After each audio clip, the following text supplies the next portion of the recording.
Hello दोस्तों, welcome to my YouTube channel quality teaching. दोस्तों, हम लोगों ने एक्सरसाइज 4B को स्टार्ट किया था और एक्सरसाइज 4B के क्वेश्चन नंबर 14 तक हम लोगों ने इसको कंप्लीट कर लिया था। वीडियो लॉन्ग हो रही थी क्योंकि बड़ी एक्सरसाइज भी है, तो मैंने आपसे कहा था इसका मैं पार्ट 2 लेकर आऊँगा और रिमेनिंग क्वेश्चन उसमें कंप्लीट करवाऊँगा आपको, ठीक है।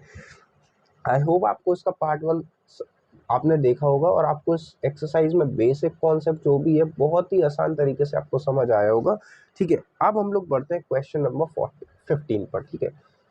जरा 15th क्वेश्चन को ध्यान से देखिएगा, थोड़ा सा इंपॉर्टेंट क्वेश्चन है। इंपॉर्टेंट इसमें क्यों है? क्योंकि जरा ध्यान से सुनिएगा। इसमें अगर आप देखो तो इसमें आपको 3 कंडीशंस दी हुई हैं। पहली x ग्रेटर देन 3, दो कंडीशन इसमें है कि x greater then 0, x less then 6 है। अभी तक हम लोगों ने 2 कंडीशन से तो पढ़ा हुआ है, ठीक है। लेकिन 3 कंडीशन को 2 में किस तरीके से बनाएंगे, फिर उसका सॉल्यूशन सेट कैसे निकालेंगे, बहुत ईजी वे में आपको समझ आने वाला है। जरा आप ध्यान से सुनिए। पहली आपको कंडीशन दी कि x ग्रेटर है 3 से। दूसरी कंडीशन आपको दी हुई है कि x ग्रेटर है 0 से और लेस है आपका 6 से। इनको कंबाइन इस तरीके से करेंगे। आप जरा मेरी बात ध्यान से सुनिएगा, मैं सॉल्यूशन सेट लिख के बताता हूँ आपको। इन्होंने कहा x की वैल्यू ग्रेटर है 0 से।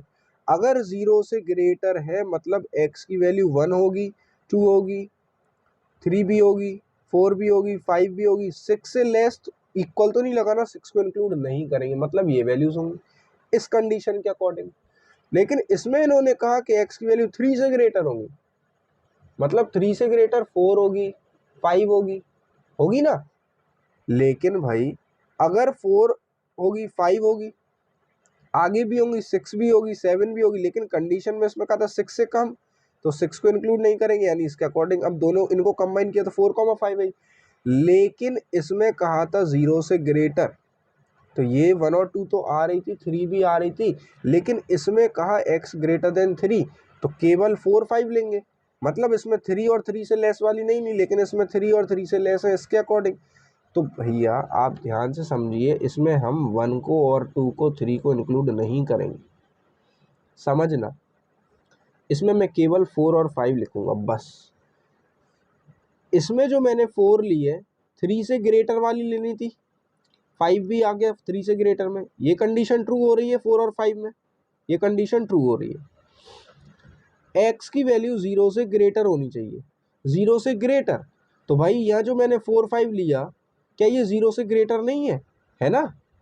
0 से ग्रेटर ही तो है, मतलब कहीं ना कहीं ये वैल्यूज इस कंडीशन को भी ट्रू कर रहे हैं, x ग्रेटर देन 0, ठीक है। तो ये जो मैंने वैल्यूज लिए दोनों कंडीशन को सेटिस्फाई कर रहे हैं, ट्रू कर रहे हैं। और 6 से लेस, तो 6 से लेस तो ये है ही, मतलब 6 से लेस भी सेटिस्फाई हो गया, 0 से ग्रेटर तो है ही ये वैल्यूज, ये भी सेटिस्फाई हो गया, 3 से ग्रेटर भी सेटिस्फाई होगा, तीनों कंडीशन हमारी सेटिस्फाई हो गई है। तो आप कह सकते हैं मतलब इन 3 कंडीशन से हमारा सॉल्यूशन सेट ये निकल कर आया है। पहले आप इसका सॉल्यूशन सेट समझ लो किस तरीके से हमें ये निकालना है। इसका सेकंड पार्ट का भी समझेंगे, फर्स्ट पार्ट था। अगर आपको यही निकालना नहीं आएगा तो नंबर लाइन पर कैसे रिप्रेजेंट करोगे, इसलिए ये समझना बहुत जरूरी है। नंबर लाइन पे तो आप बहुत आसानी से रिप्रेजेंट कर लोगे। सेकंड पार्ट इसका समझिएगा। आपको जो कंडीशन दी वो दी x लेस देन 0, दूसरी जो कंडीशन दी वो दी x greater than equals to -3 और लेस देन 1। ध्यान से सुनिएगा, 0 से जो लेस वैल्यू होगी मतलब कि -1 होगी, -2 होगी, -3 होगी, -4 होगी एंड सो ऑन। लेकिन यहाँ जो कंडीशन दी x greater than equals to -3, यानी -3 से बड़ी वैल्यू और इक्वल लगाए तो -3 को इंक्लूड करेंगे, यानी -3 भी हो सकता है, -2 भी हो सकता है, -1 भी हो सकता है, इससे ग्रेटर वाले में 0 भी हो सकता है, 1 भी हो सकता है। लेकिन इन्होंने लेस देन 1 कहा, इक्वल तो नहीं लगाना 1 में, यानी 1 को इंक्लूड नहीं करेंगे, काट दो। 1 से लेस यानी ये वैल्यूज हो सकती है, इस कंडीशन के अकॉर्डिंग सॉल्यूशन सेट ये होगा, इसके अकॉर्डिंग ये होगा। अब जरा इनको मर्ज करेंगे, चेक करना ध्यान से सॉल्यूशन सेट, यही समझने वाला है। x की वैल्यू 0 से लेस होनी चाहिए, 0 से लेस में मतलब माइनस, यानी 0 से लेस में आपकी -1 आ सकती है, -2 आ सकती है, -3, -4। लेकिन यहाँ कंडीशन दी कि x की वैल्यू ग्रेटर या इक्वल होगी -3 से। जरा ध्यान से सुनना, -3 इसमें इंक्लूड हो सकती है, तो मैं -3 अगर यहाँ सेट में लिखूं तो क्या ये कंडीशन भी तो ट्रू हो रही है इसमें। -2 लिखूं अगर मैं -1 लिखूं तो क्या ये वाली कंडीशन ट्रू नहीं हो रही इसमें? 0 से लेस वाली वैल्यू, तो ये 0 से लेस ही तो है ना, और 0 से लेस वाली वैल्यू तो ये 0 से लेस ही तो है, और ये कंडीशन भी ट्रू हो रही है -2 -1 और -3 में कि x greater than equals to -3, तो -3 से ग्रेटर ये दोनों वैल्यू हो गई और इक्वल लगा तो -3 को इंक्लूड कर लिया, तो इन वैल्यू से x लेस देन 0 भी सेटिस्फाई हो रहा है और x greater than equals to -3 भी सेटिस्फाई हो रहा है। Is that clear? और x लेस देन 0 का तो 1 से लेस वाली वैल्यू, 1 से लेस में 0 भी इंक्लूड हो जाएगा, 1 पे इक्वल नहीं लगा तो 1 को नहीं लेंगे, आपका सॉल्यूशन सेट बन गया। मतलब इन वैल्यूज से ये कंडीशन भी ट्रू हो रही है, ये कंडीशन भी ट्रू हो रही है और ये कंडीशन भी ट्रू हो रही है, तो ये हमारा सॉल्यूशन सेट हो गया। इसको आप नंबर लाइन पर आसानी से रिप्रेजेंट कर लेंगे, ठीक है। तो अगर मैं इनको मर्ज करके, इसका फर्स्ट पार्ट जरा ध्यान से सुनना, इनको मैं मर्ज करके एक कंडीशन अगर मैं बनाऊंगा, मैं यहाँ लिखता हूँ जरा इस चीज़ को यहाँ पर समझना, इसको मैं मर्ज करके एक कंडीशन बनाऊंगा तो वो कैसे बनेगी कि x क्या आया था, कहाँ गया, हाँ ये था कि x ग्रेटर देन 0 तो था लेकिन x ग्रेटर देन 3 था, तो भाई फाइनल सेट क्या आया 4,5, तो x ग्रेटर है किससे, 3 से, और लेस किससे है, 6 से। ये हमारा सेट का फाइनल एक कंडीशन बनेगा मर्ज करके। Is that clear? इसी तरीके से इसमें बनाएंगे तो क्या बनेगा x। अब आप यहाँ देखिए 0 से लेस थी लेकिन -3 से क्या थी, ग्रेटर देन और इक्वल, तो ये कहीं ना कहीं -3 वाली से जब हम लेंगे तो 0 से लेस तो वो है ना, मतलब x ग्रेटर देन हम कह देंगे -3 से इक्वल, क्योंकि -3 इसमें इंक्लूड हो रहा है, लेस किससे, 1 से। अब देखो आप कहेंगे सर ये 0 वाला कहाँ गया, तो 0 वाली इसके बीच में ही तो आएगी कंडीशन 0 से लेस, तो जब x की वैल्यू -3 से ग्रेटर करोगे तो -2 -1 आएगा, तो वो 0 से ये दोनों वैल्यू लेस है तो वो इसमें ही इंक्लूड हो गई है। मतलब इनको मर्ज करके कैसे ही लिखा है, मैंने आपको सॉल्यूशन सेट लिखना बताया, फिर सॉल्यूशन सेट से ये बना लेंगे, ये आपको लिखना आना चाहिए, ये सीखना पड़ेगा आपको। वो बार बार देखकर मैं क्या बोल रहा हूँ उस चीज़ को मेरे वर्ड्स पे ध्यान दो, आपको समझ आ जाएगा, ठीक है। यही समझना था, फिर नंबर लाइन तो आप रिप्रेजेंट करना सीख ही गए। अब जरा मैं एक और समझाता हूँ, चलो थर्ड वाला भी समझो। इसमें कंडीशन दी है, जरा ध्यान से सुनिएगा, x greater than -1 less than equal to 6, और दूसरी कंडीशन दी है x greater than equals to -2 और लेस देन इक्वल्स टू 3। यही समझने वाला है, जरा ध्यान से सुनना। x की वैल्यू -1 से बड़ी, -1 से बड़ी मतलब कि 0, 1, 2, 3, 4, 5, 6 से लेस और 6 के इक्वल, तो 6 भी इसमें इंक्लूड होगा। फिर इन्होंने कहा x की value greater than equals to -2, greater than -2 से और उसके इक्वल यानी -2 इंक्लूड होगा, फिर -1 होगा, फिर 0, फिर 1, फिर 2, लेकिन 3 से लेस और 3 के इक्वल, तो 3 भी इंक्लूड होगा। ये हमारे दोनों सेट बन गए। अब इनको कंबाइन करके जो सेट बनाएंगे वो कैसे बनेगा, ध्यान से सुनिएगा। x की वैल्यू ग्रेटर देन थी -1 से, -1 से ग्रेटर, और इसमें था x की वैल्यू ग्रेटर देन -2 से, जरा ध्यान से सुनिएगा, -2 से ग्रेटर और -2 इंक्लूड करना था इसमें। Is that clear? तो -2 से जो ग्रेटर वाली होंगी, -1 जो है -2 से ग्रेटर है, 0 जो है वो -2 से ग्रेटर है, क्या 0 -1 से ग्रेटर नहीं है ना, मतलब कि हम ये कह सकते हैं कि x की वैल्यू जो होगी ग्रेटर होगी और इक्वल होगी -2 के, क्योंकि x greater than equals to -2 लिया, तो -2 से ग्रेटर वैल्यू -1 आएगी, 0 भी तो आएगी, और 0 में ये कंडीशन हमारी ट्रू हो रही है कि नहीं हो रही है, मतलब हम इसमें -2 लेंगे, -1 लेंगे, फिर 0 आएगी, और 0 में आई जैसे ही तो उसमें ये कंडीशन तो ट्रू हो गई है ना, मतलब इसमें जो सॉल्यूशन आया उसमें ये कंडीशन भी ट्रू हो गई। ग्रेटर देन इक्वल्स टू -2 में ये वैल्यूज हमने ली, ये ग्रेटर ही तो जा रही है, तो उसमें ये कंडीशन भी ट्रू हो गई है। इन दोनों को कम मर्ज करेंगे, इसमें इन्होंने कहा x की वैल्यू 3 से लेस भी होंगी और इक्वल भी होंगी, और इसमें कहा 6 से लेस और 6 के इक्वल भी, तो ये पूरी 6 तक जाएंगी हमारी। अभी मैं समझाता हूँ। जब मैंने 6 तक ली तो आप देखो 3 से लेस और 3 के इक्वल तक, 3 से लेस ये है 1, 2, और 3 के इक्वल वाली ये भी कंडीशन ट्रू हो गई यहाँ तक, और इसमें 6 से लेस और 6 से इक्वल तक की कहा था, तो ये वाली भी कंडीशन शुरू हो गई है, और इसमें जो आएगा वो आएगा लेस देन इक्वल टू 6 तक, ये हमारी मर्ज करके इक्वेशन होगी। बेटा ये आपको समझना पड़ेगा, बार बार थोड़ा ट्राई भी करो मैं क्या बोल रहा हूँ, उस चीज़ को समझना पड़ेगा आपको, सॉल्यूशन निकालना सीखो। इसलिए 15 क्वेश्चन थोड़ा सा इंपॉर्टेंट है, हालांकि इतना टफ वो देंगे नहीं, लेकिन फिर भी समझने की कोशिश करो उस चीज़ को। आई होप समझ आया होगा, बैक करके वीडियो आप दोबारा देख सकते हैं। अब क्वेश्चन नंबर 16 को जरा सुनो। इन्होंने कहा इलस्ट्रेट द सेट, ये अब इन्होंने डराने के लिए आपको फिर से, जैसे मैंने 15 के तीनों पार्ट में आपको 3 कंडीशन से सॉल्व करना सिखाया। यहाँ देखो, एक कंडीशन आपकी ये हो गई, एक ये हो गई, 2 और करके तीसरी ये लिखी है। इनको मर्ज करके इस तरीके से सॉल्यूशन सेट बना लोगे, बस सॉल्यूशन सेट बनाया। नंबर लाइन पर रिप्रेजेंट करना तो बहुत आसानी से मैंने आपको फर्स्ट पार्ट में सिखा दिया है। अब देखिएगा आप जरा, बहुत फास्ट, आप आसानी से आप क्वेश्चन कर पाएंगे, ठीक है। हाँ, जैसे कि इन्होंने कहा है, दिख रहा है ना, ठीक है। इन्होंने आपसे कहा ए का, ये सेट बिल्डर फॉर्म में लिखा है, आप उससे छोड़िए, आप तो ये देखिए 2 कंडीशन है। ये ए का सॉल्यूशन सेट बना लेंगे, इससे बी का सॉल्यूशन सेट बना लेंगे। फर्स्ट पार्ट में मैंने एक क्वेश्चन में आपको ऐसा सिखाया था, ए और बी में अगर आपको ध्यान हो, इस टाइप का कहाँ गया, हाँ, इस टाइप के मैंने दोनों सॉल्यूशन सेट बनाए थे, ठीक है। ऐसे ही यहाँ से ए और बी के दोनों के सेट बना लेंगे। फिर इन्होंने कहा ए इंटरसेक्शन बी निकालो, तो पहले ए इंटरसेक्शन बी का सॉल्यूशन सेट बनाओ, कॉमन वाले एलिमेंट्स दोनों आ जाएंगे ना इंटरसेक्शन में, और फिर उसका नंबर लाइन रिप्रेजेंट कर दो।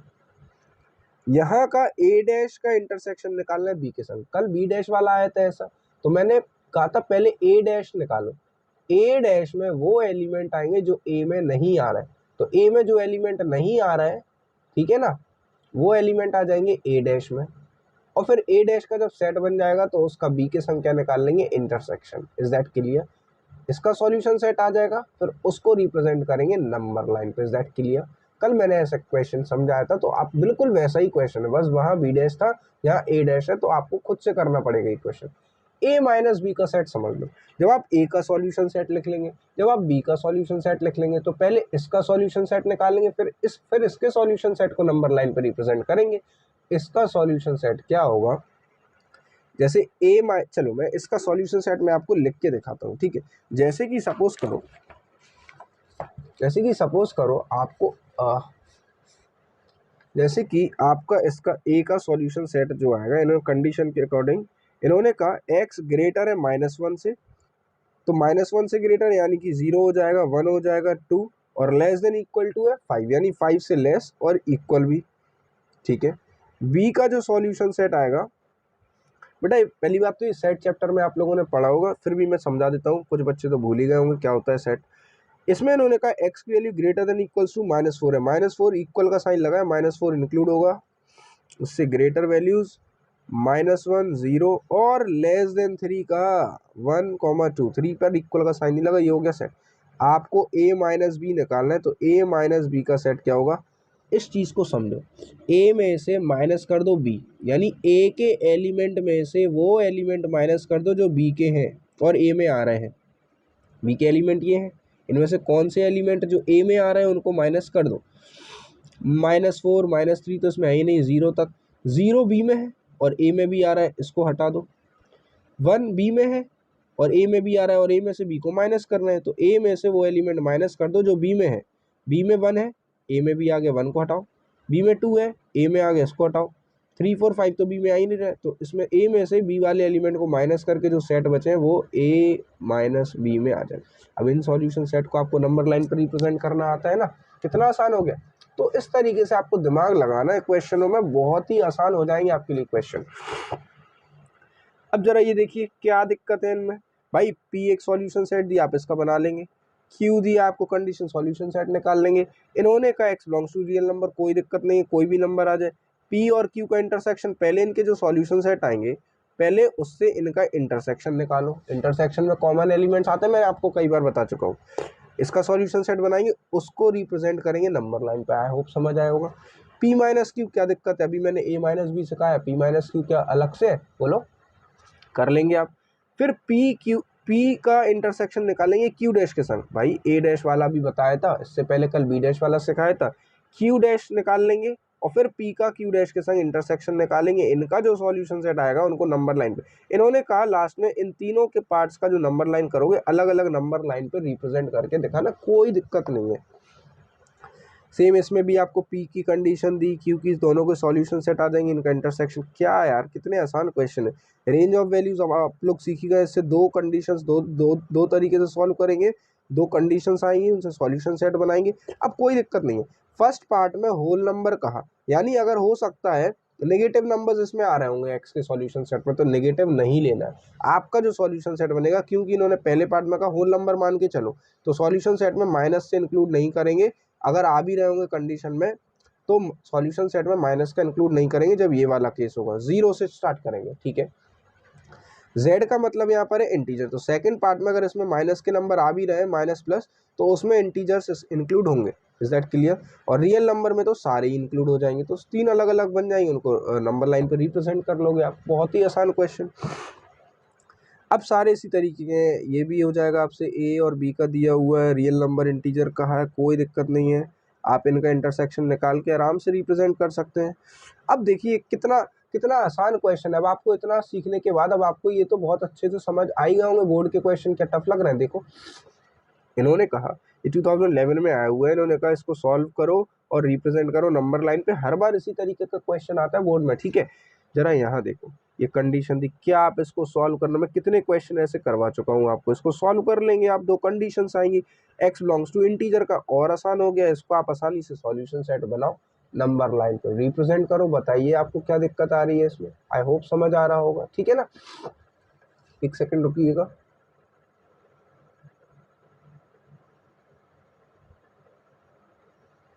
ठीक है, ओके। अब यहाँ पर क्वेश्चन नंबर 23, ये भी वैसे ही है, इसको आप सॉल्व कर लेंगे, कंडीशन फिर नंबर लाइन पे रिप्रेजेंट सॉल्यूशन सेट के बाद, कोई दिक्कत नहीं है। इसमें भी आपको कोई दिक्कत नहीं आएगी, ये मैं आपको करके दिखा चुका हूँ इस तरीके का question. Set of values of x, इसमें भी आप सॉल्यूशन निकाल लेंगे। नेचुरल नंबर का तो और आसान हो गया ये तो, ठीक है। इसमें भी आप इसको सॉल्व कर लेंगे। इन्होंने कहा where x is a positive odd integer, जरा इस चीज़ को ध्यान से सुनना। इन्होंने कहा x is a positive odd integer, यानी x की वैल्यूज इसमें से जो भी आएंगी उसमें से आपको केवल वो सेट लेना है सॉल्यूशन सेट में जो ऑड इंटीजर तो हो और पॉजिटिव हो। जैसे सपोज करो x की वैल्यूज इसमें से इस कंडीशन के हिसाब से कुछ इस तरीके से आ रही कि उसमें -1 भी, -4 भी आ रहा, -3 भी आ रहा, -2 भी आ रहा, ठीक है, -1 भी आ रहा, 0 1 2 कुछ भी आ रही है, 4 5 6, ठीक है। आपको लेकिन सॉल्यूशन सेट में वही लेना है जो पॉजिटिव ऑड इंटीजर हो। पॉजिटिव का तो पहले तो नेगेटिव वाली सारी हटा दो, जीरो से चालू करेंगे। फिर ऑड इंटीजर का तो जीरो भी नहीं लेंगे, ऑड इंटीजर में केवल 1 लेंगे, 3 लेंगे, 5 लेंगे। आई होप आपको समझ आ गया होगा x is a positive odd integer में मतलब ये क्या कहना चाह रहे थे, ठीक है। कोई दिक्कत नहीं है, इसको भी आप सॉल्व करें। या पॉजिटिव इवन इंटीजर का अब आप लोग बहुत अच्छे से समझ गए होंगे, तो इसका सॉल्यूशन सेट में समझ में आ गया किसको लेंगे और फिर उसको नंबर लाइन पे रिप्रेजेंट कर देंगे, ठीक है। क्या दिक्कत आई भाई इसमें, ये भी आप कर लेंगे। 3 कॉन्सिक्यूटिव इंटीजर में कुछ नहीं है, एक्स मान लेंगे इसमें। अब जैसे ये 28 वाला क्वेश्चन एक बार आप समझ लो, वरना आप कहेंगे कि सर ने समझाया नहीं। चलिए देख लीजिए, बहुत आसान क्वेश्चन है। क्वेश्चन नंबर 28 में बहुत इजी, आपको समझना है बस उस चीज़ को।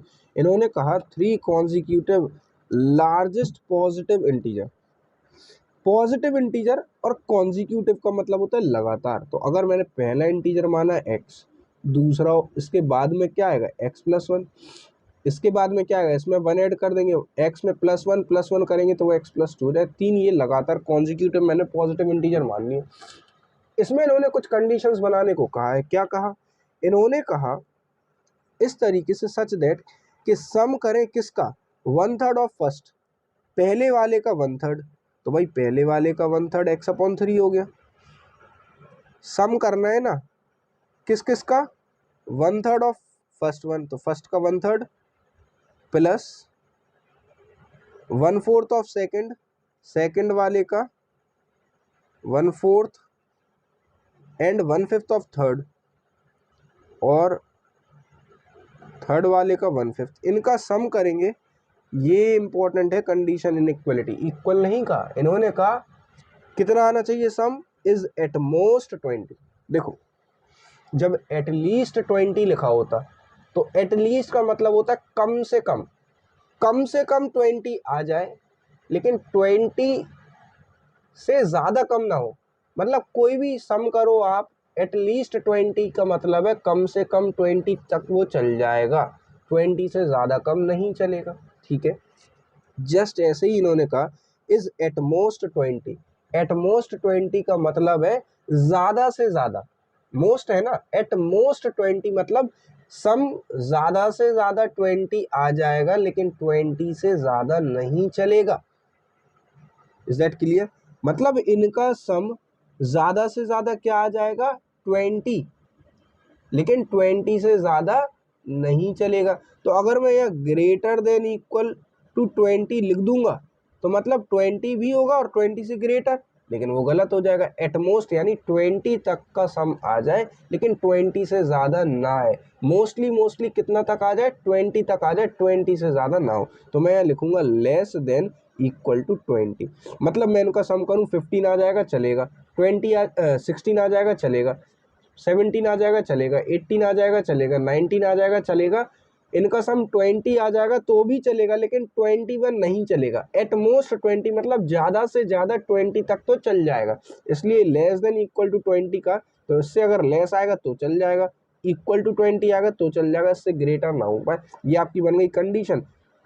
अब इसको आपको सॉल्व करके इसका सॉल्यूशन सेट बनाना है, सॉल्यूशन सेट को नंबर लाइन पर रिप्रेजेंट कर देना। कितना आसान क्वेश्चन था, ये कुछ भी टफ क्वेश्चन नहीं है भाई, ध्यान रखो। ये देखो इससे अच्छे तो क्वेश्चन मैं अभी आपको करा चुका हूँ, समझ में आई? सारे बोर्ड के क्वेश्चन है, कोई भी क्वेश्चन उठाकर आप देख लो, ये बोर्ड में आया हुआ है। क्या आपको इसको सॉल्व करके सॉल्यूशन सेट बनाना नहीं आता है?